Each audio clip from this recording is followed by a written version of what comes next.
bounce back. Another squad I wanted to hit on, and it's the one that you've been touching on a little bit here, LS. It's Cloud9. Cloud9 sitting at 9-9, 50% win rate for the summer split.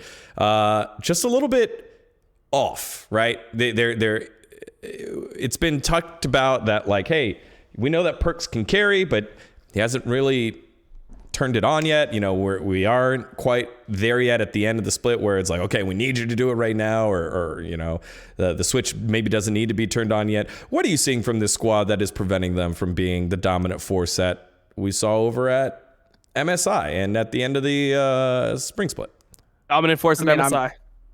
Yeah, there you go. I mean, I'm unironically seeing another potential CLG week coming out, but this time for Cloud9. So they have basically the 3 easiest opponents that they can go up against coming up, right? They have Immortals, CLG themselves, and then Golden Guardians.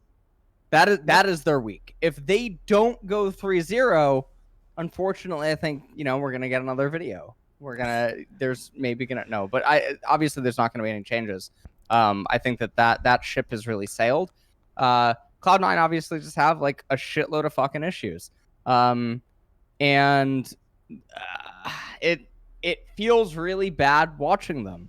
When you watch the game, I mean, I commented that, you know, when Dom is starting to tweet negative things about Perks's performances, that's when you know things have gotten rough. But like, this is just it. You know, I mean, there's no more apologists out there for this one. Blabber's obviously been running it. I think their drafts are just completely running it. Fudge is obviously like not very happy. He looked really defeated after one of the losses, right? I think it was the Akali game where he was just popping off. Could have itemized better. Yeah. Or yeah. So he could have itemized better in that game.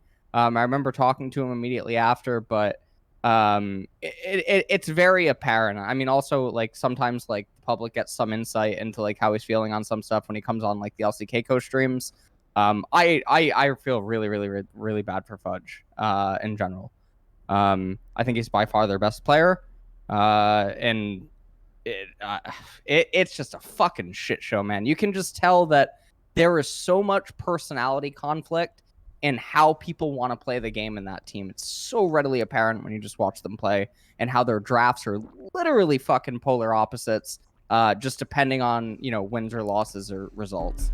It's just a total clusterfuck, and I really can't say too much more than that because, you know. Yeah. Fuck. Yeah.